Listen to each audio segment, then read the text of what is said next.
Pourquoi ceux qui ont une grande destinée sont-ils confrontés à de puissantes tentations? As-tu déjà remarqué que ceux qui semblent avoir un grand destin sont souvent ceux qui traversent les plus grandes épreuves? Pourquoi les personnes appelées à accomplir des choses extraordinaires sont-elles les plus attaquées par des tentations qui peuvent briser leur parcours? C'est une réalité dont on parle peu, et pourtant, elle touche énormément de personnes. Si tu ressens cette lutte intérieure, sache que tu n'es pas seul. Beaucoup traversent ce combat en silence, se demandant pourquoi ils doivent affronter ces épreuves. Mais la vérité, c'est qu'il y a une raison bien plus profonde derrière ces difficultés.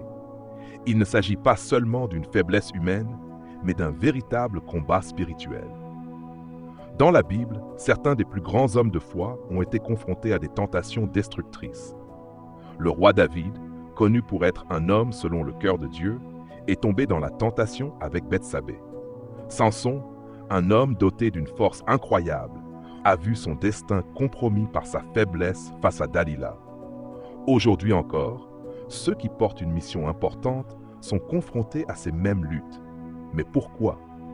Pourquoi les personnes appelées à accomplir quelque chose de grand semblent-elles être les cibles privilégiées de ces attaques? Avant de continuer, pense à t'abonner à la chaîne, le déclencheur, et à activer la cloche pour ne rien manquer. Laisse aussi un pouce bleu et un commentaire pour me dire ce que tu en penses. Les 5 raisons pour lesquelles ce combat est si difficile. 1. Une sensibilité spirituelle qui amplifie les tentations. Les personnes spirituellement éveillées ne voient pas le monde de la même manière que les autres. Elles ont une perception plus fine de ce qui se passe autour d'elles, non seulement dans le domaine physique, mais aussi dans le domaine spirituel. Cette connexion plus profonde avec l'invisible peut être une bénédiction, mais aussi un défi immense. Un cœur plus réceptif, une lutte plus intense. Quand on est plus conscient des réalités spirituelles, on devient aussi plus sensible aux tentations. Pourquoi? Parce que l'ennemi sait que ceux qui ont une mission importante ont le pouvoir d'influencer les autres, d'éveiller des consciences et d'apporter du changement. Il ne veut pas que ces personnes réalisent leur destinée. Il cherche donc à les distraire, à les affaiblir et à les détourner de leur chemin en utilisant des armes puissantes, et l'une des plus efficaces est la tentation. La tentation ne se limite pas seulement au désir charnel, elle peut prendre plusieurs formes. Doute et confusion. Plus une personne est connectée à sa mission, plus elle sera bombardée de pensées de doute. Suis-je vraiment fait pour ça? Et si je me trompais? Et si je n'étais pas assez forte? Orgueil et autosuffisance. Lorsque quelqu'un a un grand appel, il peut être tenté de croire qu'il n'a plus besoin d'aide ou de conseils. Ce piège subtil pousse à l'isolement et rend encore plus vulnérable aux attaques. Plaisir éphémère pour combler un vide. Le besoin de connexion spirituelle est parfois remplacé par des distractions qui détournent du véritable objectif. Addiction, relations toxiques, fuite dans le divertissement excessif.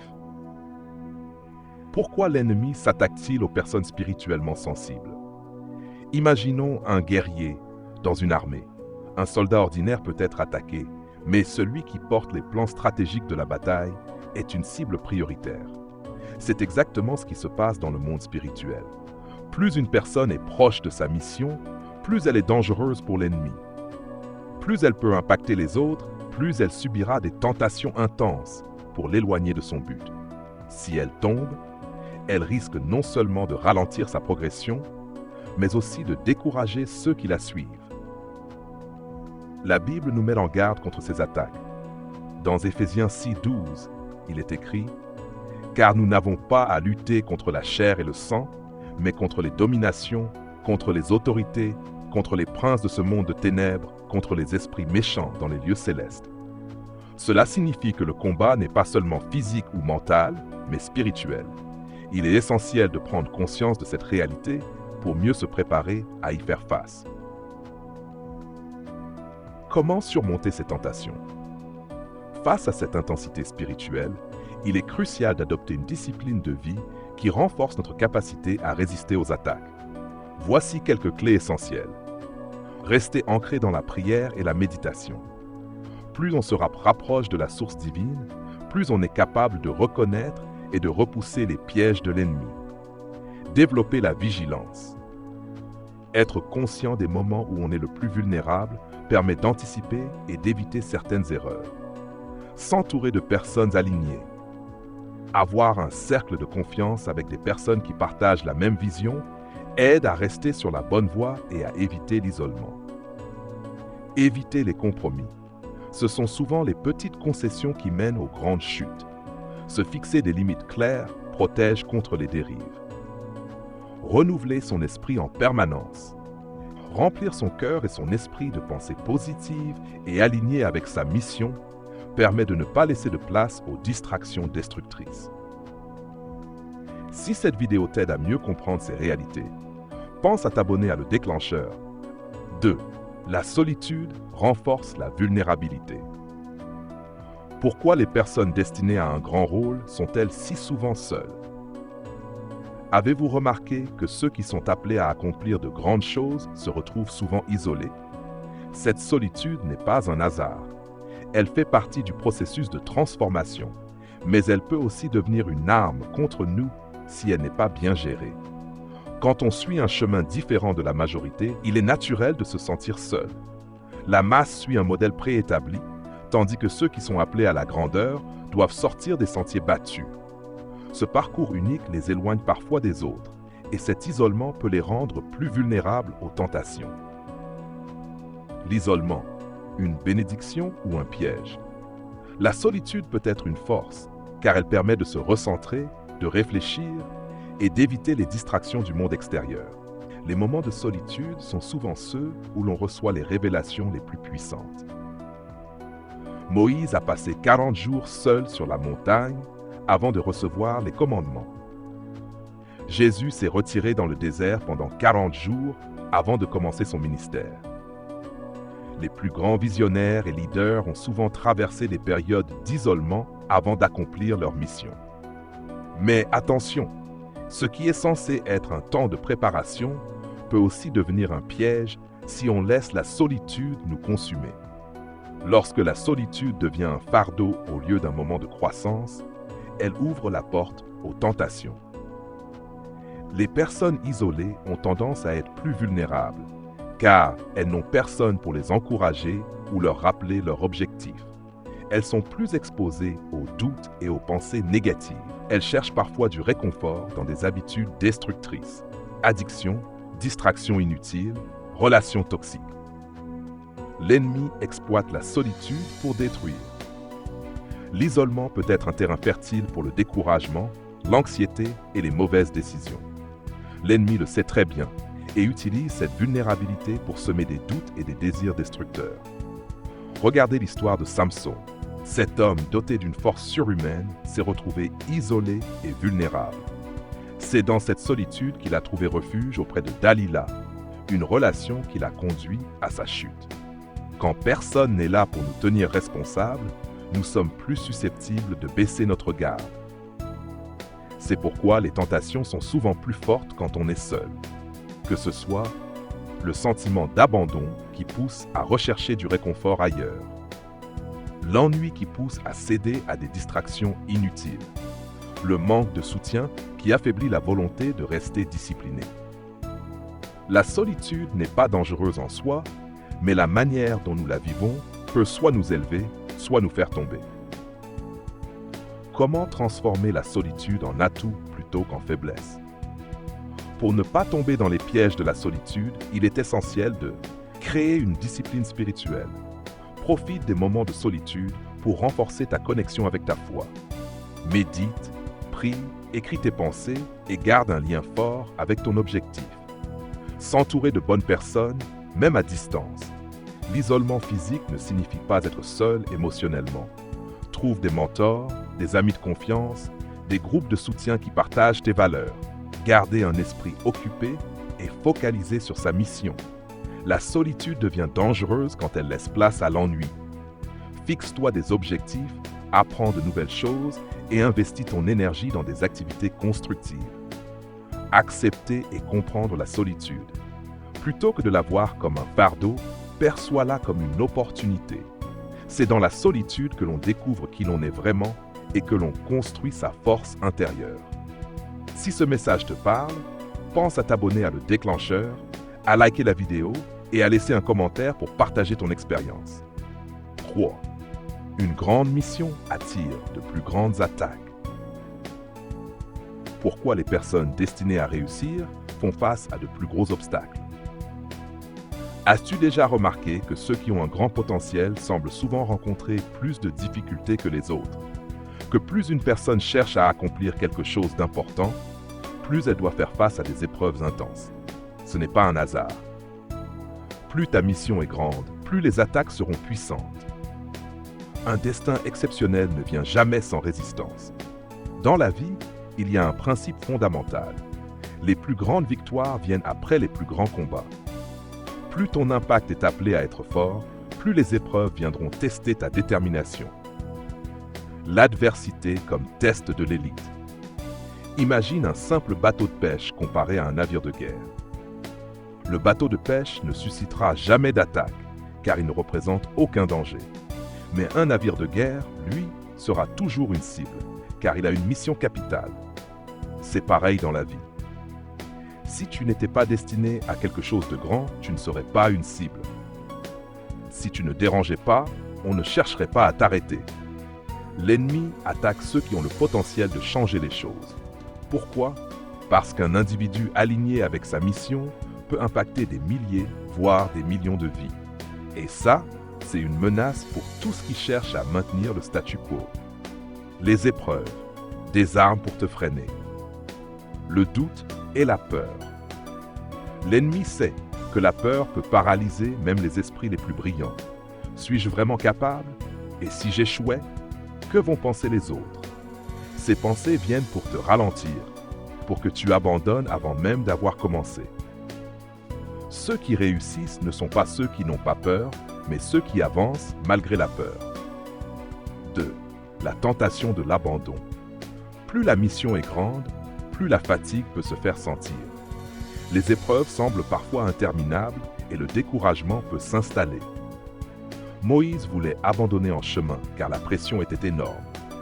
Jésus lui-même a connu l'angoisse avant d'accomplir sa mission. Mais ce qu'il faut comprendre, c'est que la pression est souvent un signe que la percée est proche. Les plus grandes bénédictions viennent après les plus grandes résistances, les distractions et les pièges. Une autre arme puissante utilisée contre ceux qui ont une grande mission, c'est la diversion. Des opportunités qui semblent bonnes, mais qui t'éloignent de ton véritable chemin. Des relations toxiques qui viennent semer le doute et le chaos. Des plaisirs immédiats qui peuvent saboter un succès à long terme.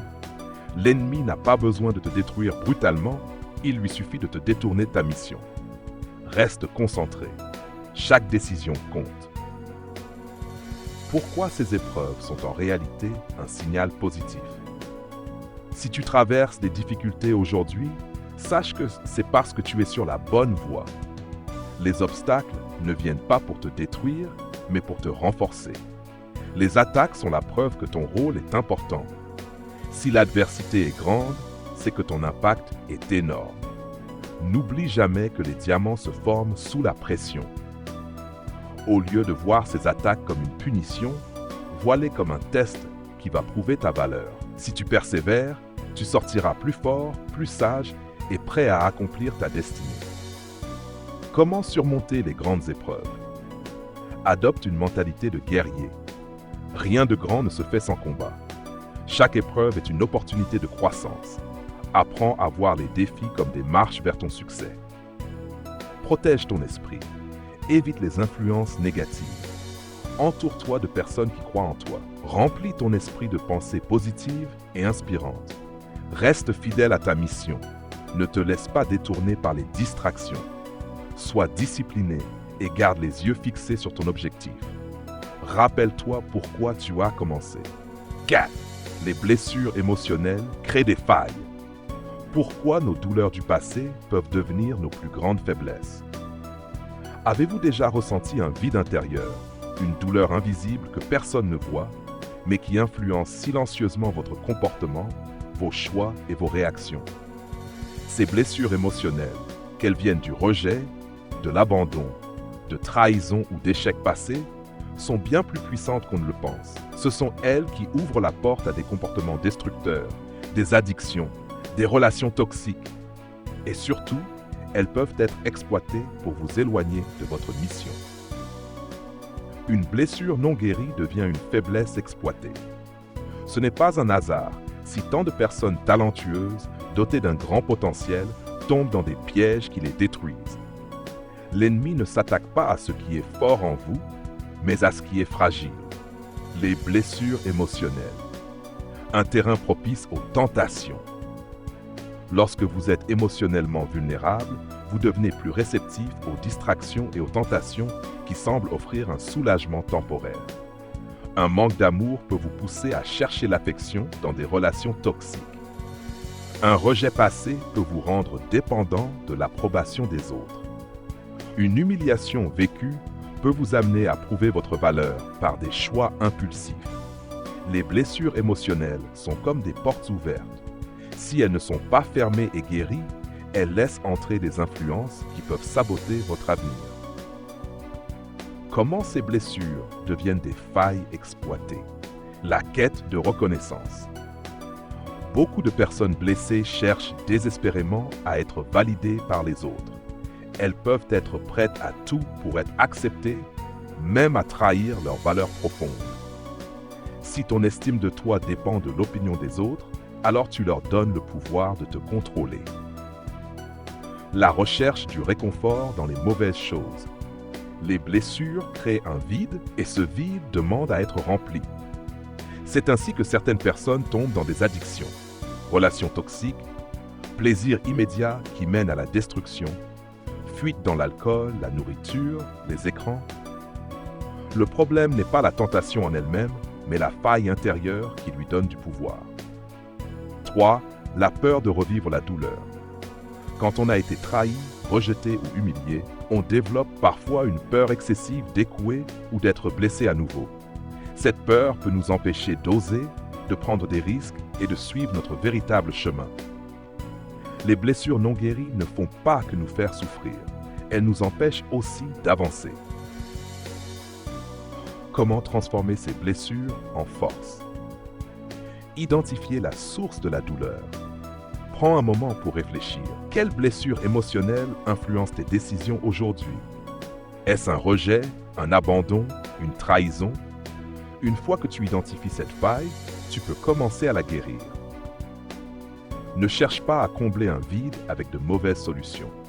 Au lieu de fuir la douleur en cherchant des distractions, prends le temps de guérir intérieurement. La vraie guérison vient du travail sur soi, pas d'un soulagement temporaire. Transforme ta douleur en force. Les personnes les plus inspirantes sont souvent celles qui ont souffert, mais qui ont transformé cette souffrance en moteur de réussite. Ne laisse pas tes blessures être des chaînes, faisant une source d'énergie pour avancer. Tu veux progresser et ne plus être victime de tes blessures émotionnelles? Abonne-toi à Le Déclencheur. Saint, les dons spirituels n'annulent pas la faiblesse humaine. Pourquoi être doué ne suffit pas? Avez-vous déjà remarqué que certaines des personnes les plus talentueuses, les plus intelligentes ou les plus spirituelles peuvent aussi être celles qui tombent dans les erreurs les plus graves? Que ce soit des leaders influents, des artistes prodiges ou des personnes profondément spirituelles, beaucoup finissent par s'autodétruire malgré leur immense potentiel. Avoir un don ne signifie pas être invincible. La force spirituelle ne remplace pas la discipline personnelle. Le piège, c'est de croire que le talent, l'intelligence ou la connexion spirituelle suffisent pour éviter les erreurs. Mais l'histoire prouve que même les plus grands peuvent chuter. Pourquoi même les plus doués tombent dans les pièges? L'illusion d'être au-dessus des erreurs. Quand on a un don exceptionnel, on peut facilement croire que l'on est différent des autres, que l'on est au-dessus des règles. Un orateur puissant peut croire qu'il n'a pas besoin de travailler sur son caractère.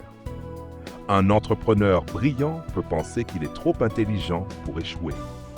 Un leader spirituel peut imaginer que sa connexion divine le protège de tout. Mais personne n'est à l'abri. L'orgueil est souvent la première étape de la chute. 2. Le manque de discipline personnelle. Les dons et talents sont comme des muscles. Si on ne les entretient pas, ils peuvent devenir une faiblesse. Regardez des personnes brillantes qui ont échoué. Souvent, ce n'est pas par manque de talent, mais par manque de discipline. Un athlète doué qui néglige son entraînement finit par perdre. Un artiste talentueux qui tombe dans l'excès peut ruiner sa carrière. Un leader inspirant qui ne contrôle pas ses désirs peut tout perdre en un instant. Le talent ouvre des portes, mais seule la discipline permet de les garder ouvertes. Le combat entre l'esprit et la chair.